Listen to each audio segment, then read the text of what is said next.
राधे राधे महाराज जी, आपके चरणों में कोटि कोटि प्रणाम। महाराज जी, यदि कोई लड़की छेड़छाड़ या शारीरिक उत्पीड़न का शिकार कार्य क्षेत्र या घर पर हुई हो और महाराज जी का अनुसरण करने के बाद भी यदि वो उस व्यक्ति को माफ नहीं कर सकती और आघात के साथ आगे नहीं बढ़ पा रही, तो क्या किया जाना चाहिए इस संदर्भ में महाराज जी? हम तो ऐसे सब माताओं बहनों से कहते हैं कि ये एक ऐसा चैप्टर है जिसमें हमें क्षमा नहीं करना चाहिए। अगर भूल आपको दिखाई दे रही कि सुधरने लायक आदमी, इससे गलती हो गई तो क्षमा कर देना चाहिए। वो आंखों से दिखाई देता है। अगर ये पता चले कि चाहे वो पिता हो, चाहे वो रिश्तेदार हो, चाहे वो टीचर हो, चाहे वो कोई भी हो, चाहे हम कहीं नौकरी करते हो वो व्यक्ति हो, यदि ऐसा हमें बार बार प्रताड़ित किया जाता है तो हमें रिपोर्ट कर देनी चाहिए और हमें सरकारी सहयोग लेकर उसे दंडित करना चाहिए, क्षमा नहीं करना चाहिए। एक जगह तक क्षमा ठीक है, अगर लड़कियां क्षमा करने की बात सोचे तो आते दिन पीछे 4 लोग पड़े रहेंगे।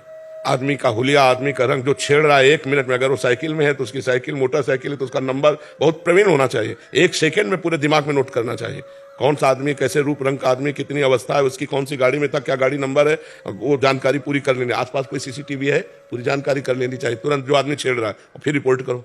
अपने आप डंडा चलेगा अपने आप उनको, और ऐसे चाहिए। लेकिन इतने लोग हैं आजकल कि किसी बहन बेटी को कोई छेड़ रहा है, वो मोबाइल से भले पिक्चर बना लेंगे और चले जाएंगे।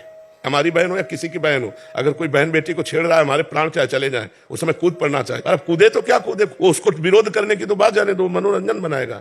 तो हमें लगता है माताओं बहनों को अगर एक बार कहीं ऐसा नजर आता है कि पहली बार इससे गलती हुई और इससे क्षमा कर देने से आदमी सुधर जाएगा तो क्षमा कर देना चाहिए, नहीं फिर दबा के नहीं रखना चाहिए, क्योंकि उससे गंदगी बढ़ती चली जाएगी और आपका हृदय जलता चला जाएगा। अगर कोई पारिवारिक सदस्य है या कोई जहां आप काम करते हैं तो उसको एक बार सचेत कर दे कि अगर दोबारा आपने किया तो आप बहुत ही समस्या में फंस जाएंगे। महाराज जी, जब वो सिचुएशन आता है तो इतना भयभीत कर देता है कि आप कुछ कर ही नहीं पाते हो। नहीं, कैसे भयभीत कर देता है? तुम इतना भयभीत कर सकते हो कि उसको भोजन अच्छा नहीं लगेगा। अपने स्वरूप को आप जागृत करो। आप इतना भयभीत कर सकते हो कि आपको केवल मुझे छेड़ा, इतनी बात में कानून उसको धर लेगा, इतनी बात पे कानून धर लेगा, मुझे छेड़ा, और कहीं अगर छेड़ा तो फिर तो और कानून आगे है। पर ऐसी सब बहुत प्रवीणता पूर्वक देखकर, जहां बलशाली लोग हों, जहां अपने को लग रहा मैं फंस गई, वहां विनय के द्वारा बचाना चाहिए। किसी भी तरह अपने को बचा लेना चाहिए, वहां एक्शन नहीं लेना चाहिए। एक्शन तब लेना चाहिए जब अपने को बलवान देखे।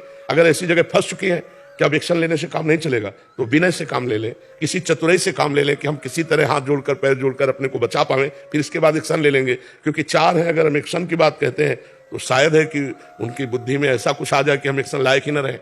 हो सकता है कभी ऐसी परिस्थिति किसी के साथ ना घटे, पर कभी अगर ऐसी घटना हो तो हाथ जोड़कर पैर जोड़कर मैं कभी किसी से कुछ नहीं कहूंगी, मैं कभी नहीं कहूंगी। ऐसा विश्वास दिलाकर यदि अपने प्राण बचाए जा सके तो बाद में तो दंड दिया जा सकता है, लेकिन उस समय जहां अपनी समस्या फंस रही हो तो किसी भी तरह अपने को बचाने की चेष्टा करनी चाहिए, भगवान से प्रार्थना करनी चाहिए। क्योंकि बहुत नीच प्रवृत्ति के लोग हैं तो बहुत ऐसी घटनाएं तो विचलित कर देती हैं। पर जहां तक हो सके अपने को बचावे।